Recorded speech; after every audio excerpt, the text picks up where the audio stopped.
Dhanik Bharat Educational Institutions, Inter, IIT, JEE, NEET, admission opened.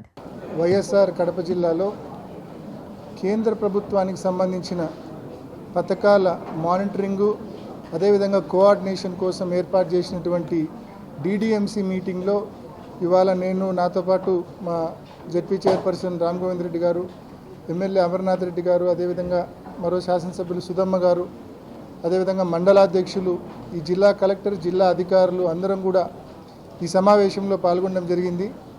ఈ సమావేశంలో ముఖ్యంగా కేంద్ర ప్రభుత్వానికి సంబంధించిన పథకాలు రివ్యూ చేసి కేంద్రం దృష్టికి ఈ జిల్లాలోని కొన్ని పెండింగ్ ఇష్యూస్ కూడా తీసుకెళ్లడం జరుగుతూ ఉంది. ముఖ్యంగా ఉపాధి హామీకి సంబంధించి దాదాపు 160 కోట్ల రూపాయల మెటీరియల్ కాంపోనెంట్ బకాయిలు ఈ జిల్లాకు రావాల్సింది ఉంది. అది తక్షణమే రిలీజ్ చేయవలసిందిగా ఈ సమావేశం ద్వారా మరి కేంద్రం దృష్టికి తీసుకెళ్తా ఉన్నాం. అదేవిధంగా పెండింగ్ క్రాప్ ఇన్సూరెన్సు 173 కోట్ల రూపాయలు ఈ జిల్లాకు మన జిల్లాకు రావాల్సింది ఉంది. అది కూడా తక్షణమే రైతులకు సంబంధించిన పెండింగ్ పంటల బీమా రిలీజ్ చేయవలసిందిగా ఈ సమావేశం ద్వారా కేంద్ర ప్రభుత్వం దృష్టికి తీసుకెళ్లడం జరిగింది. మరి మాకు అధికారులు ఇచ్చిన అప్డేట్ ప్రకారం అయితే మరి కేంద్రం అయితే మరి తన వాటా చెల్లించింది, రాష్ట్రం వాటా కూడా చెల్లిస్తే మరి తప్పకుండా ఆ పంటల బీమా రిలీజ్ చేస్తామని చెప్పారు. మరి తప్పకుండా ఆ దిశగా చర్యలు తీసుకోవాల్సిందిగా కూడా మరొకసారి కోరుతా ఉన్నాం. అదేవిధంగా ఇప్పుడు ఏదైతే 26 రబీకి సంబంధించి ఏదైతే ఇప్పుడు 26 ఖరీఫ్కు సంబంధించి ఏదైతే ఇప్పుడు రైతులు పంటల బీమా చెల్లిస్తూ ఉన్నారో, ప్రీమియం చెల్లిస్తూ ఉన్నారో, వెదర్ బేస్డ్ కావచ్చు, లేకపోతే పిఎం ప్రధానమంత్రి ఫసల్ బీమా యోజన కావచ్చు, దీనికి సంబంధించిన గడువు కూడా మరి రైతుల రిక్వెస్ట్ను దృష్టిలో పెట్టుకొని 24వ తేదీ వరకు మరి పెంచినట్టుగా కూడా మరి కలెక్టర్ గారు ఈ సమావేశం దృష్టికి తీసుకురావడం కూడా జరిగింది. అదేవిధంగా వెదర్ బేస్డ్ క్రాప్ ఇన్సూరెన్స్కి సంబంధించి కొన్ని లోపాలు ఉన్నాయి. ఆ లోపాలను సవరించమని చెప్పి కూడా మరి కేంద్రం దృష్టికి, రాష్ట్రం దృష్టికి ఈ సమావేశం ద్వారా తీసుకెళ్తా ఉన్నాం. ముఖ్యంగా వెదర్ బేస్డ్ క్రాప్ ఇన్సూరెన్స్లో ఉన్న ప్రధానమైన లోపాలు ఏంటంటే ఆటోమేటెడ్ వెదర్ స్టేషన్లు మండలానికి ఒక 2 మాత్రమే ఉన్నాయి. ఆ 2 కూడా పూర్తిగా పనిచేయని పరిస్థితిలో ఉన్నాయి. పెద్ద ఎత్తున గడిచిన 2 సంవత్సరాల్లో, గడిచిన అనేక సంవత్సరాలుగా మనం చూస్తూ ఉన్నాం. అరటికి సంబంధించి అరటి పంట పెద్ద ఎత్తున గాలుల వలన, పెను గాలుల వలన, వర్షాల వలన నష్టపోవడం మనం చూసినాం. నేలమట్టం కావడం మనం చూసినాం. మామిడి పంట నేలమట్టం కావడం మనం చూసినాం.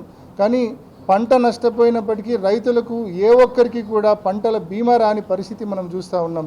మరి ఈ పరిస్థితి మారాలంటే తప్పకుండా ప్రతి గ్రామంలో కూడా ఆటోమేటెడ్ వెదర్ స్టేషన్ అనేది తప్పనిసరిగా ఉండాలి.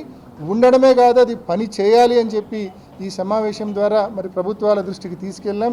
అదేవిధంగా దాంతోపాటు ఏదైతే వెదర్ బేస్డ్ క్రాప్ ఇన్సూరెన్స్ స్కీమ్లో షరతులు ఉన్నాయో, ఇంత వేగంతో 50 కిలోమీటర్ల పైచిలుకు వేగంతో గాలి వీచిన తర్వాత చెట్లు పడిపోతేనే కాంపెన్సేషన్ ఇస్తాము, అంతకంటే తక్కువ వేగంతో గాలి వీచినప్పుడు చెట్లు పడిపోతే కాంపెన్సేషన్ ఇవ్వమని చెప్పేటువంటి ఏదైతే నిబంధన ఉందో ఆ నిబంధన పూర్తిగా తొలగించాలా.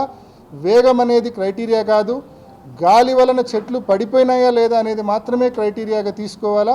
గాలి వేగం అనేది క్రైటీరియాగా తీసుకోకూడదు అని చెప్పి కూడా ఈ సమావేశం ద్వారా ప్రభుత్వాల దృష్టికి మరి రికమెండేషన్ ప్రపోజల్ పంపిస్తూ ఉన్నాం ఈ సమావేశాల ద్వారా. అదేవిధంగా హౌసింగ్ స్కీమ్కు సంబంధించి కూడా రివ్యూ చేయడం జరిగింది.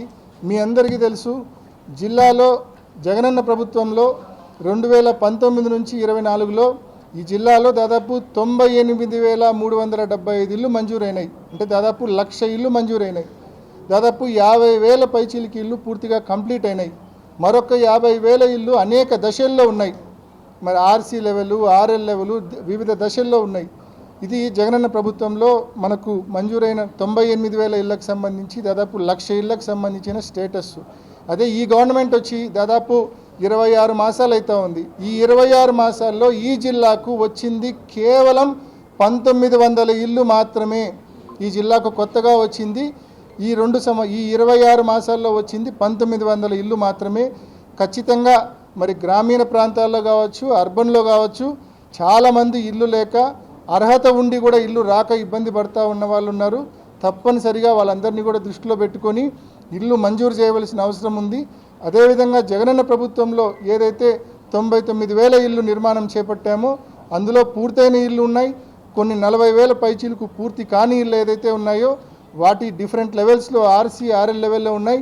వాటిని కంప్లీట్ చేసేందుకు కూడా ప్రభుత్వం చర్యలు తీసుకోవాలా. చర్యలు తీసుకోవడమే కాకుండా ముఖ్యంగా జగనన్న హౌసింగ్ కాలనీస్లో మరి మౌలిక వసతుల ఏర్పాటు, ముఖ్యంగా రోడ్స్ కావచ్చు, డ్రైన్స్ కావచ్చు, పైప్ లైన్స్ ఏర్పాటు చేయడం కావచ్చు, ఎలక్ట్రిఫికేషన్ కావచ్చు, అదేవిధంగా ఎస్టీపీస్ కావచ్చు, ఇవన్నీ కూడా సెవరేజ్ ట్రీట్మెంట్ ప్లాంట్స్ కావచ్చు, ఇవన్నీ కూడా ముఖ్యంగా కడపలో 3 హౌసింగ్ లేఅవుట్స్ ఉన్నాయి. ఒక్కొక్క హౌసింగ్ లేఅవుట్లో 6,000 పైచీలకు ఇళ్ళు ఉన్నాయి. ప్రతి హౌసింగ్ లేఅవుట్లు కూడా ప్రొద్దుటూరులో 2 హౌసింగ్ లేఅవుట్స్ ఉన్నాయి. అక్కడ కూడా ప్రతి హౌసింగ్ లేఅవుట్లో 10,000 పైచీలకు ఇళ్ళు ఉన్నాయి. పులివెందుల్లో హౌసింగ్ లేఅవుట్ ఉంది, 7,000 పైచీలకు ఇళ్ళు ఉన్నాయి. మరి ఈ హౌసింగ్ లేఅవుట్స్ అన్నీ కూడా తప్పకుండా ప్రభుత్వం ముందుకు వచ్చి మౌలిక వసతుల కల్పన కూడా తొందరగా పూర్తి చేయాలా. పూర్తి చేస్తేనే ప్రజలు ఆ ఇళ్లలోకి మరి వినియోగంలోకి తీసుకొచ్చే అవకాశం ఉంటుంది. కాబట్టి 26 నెలలు పూర్తిగా ఇప్పటికే అయిపోయింది. ఇప్పటికైనా ఈ ప్రభుత్వం ముందుకొచ్చి హౌసింగ్ కాలనీస్లోని పెండింగ్ ఇష్యూస్, మౌలిక వసతుల కల్పన పైన చర్యలు తీసుకోవాలా, ఆ పనులు పూర్తి చేయాలని చెప్పి ఈ ప్రభుత్వాన్ని డిమాండ్ చేస్తూ ఉన్నాం. అదేవిధంగా ఈ జిల్లాలో జరుగుతూ ఉన్న నేషనల్ హైవేస్ వర్క్స్కి సంబంధించి కూడా రివ్యూ చేశాం. ముఖ్యంగా ఈ జిల్లాలో ఈరోజు నేషనల్ హైవేస్ పనులు ఏవైతే జరుగుతూ ఉన్నాయో అవన్నీ కూడా గడిచిన ప్రభుత్వంలో, జగన్మోహన్ రెడ్డి గారి ప్రభుత్వంలో ఇవన్నీ కూడా అప్పట్లో స్టేట్ హైవేస్ నుంచి నేషనల్ హైవేస్గా అప్గ్రేడ్ కావడము, టెండర్లు పిలవడము, పనులు మొదలు కావడం, ఇవన్నీ కూడా జగన్మోహన్ రెడ్డి గారి ప్రభుత్వంలోనే పనులు మొదలు పెట్టడం జరిగింది. అప్పట్లోనే SH to NH కన్వర్షన్ చేయడం, అప్గ్రేడేషన్ చేయడం జరిగింది. మరి ఈ పనులన్నీ కూడా, ఈ పురోగతి కూడా ఇవాళ మానిటర్ చేశాం.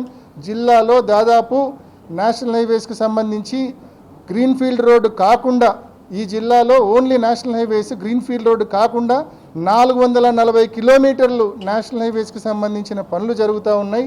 మరి కొన్నైతే భూసేకరణ దగ్గర పెండింగ్ ఉన్నాయి, కొన్నైతే నత్తనడకన పని జరుగుతూ ఉన్నాయి. అవన్నీ కూడా వేగంగా పనులు జరగాలని చెప్పి కూడా ఈ సమావేశం ద్వారా ప్రభుత్వాల దృష్టికి తీసుకెళ్ళడం జరిగింది. కాబట్టి ఈ పథకాలన్నింటి మీద ఇవాళ తరోగా రివ్యూ చేసి కేంద్ర ప్రభుత్వం దృష్టికి తీసుకోవాల్సిన చర్యలపైన సిఫార్సులు, ప్రతిపాదనలు పంపించే కార్యక్రమం జరిగింది.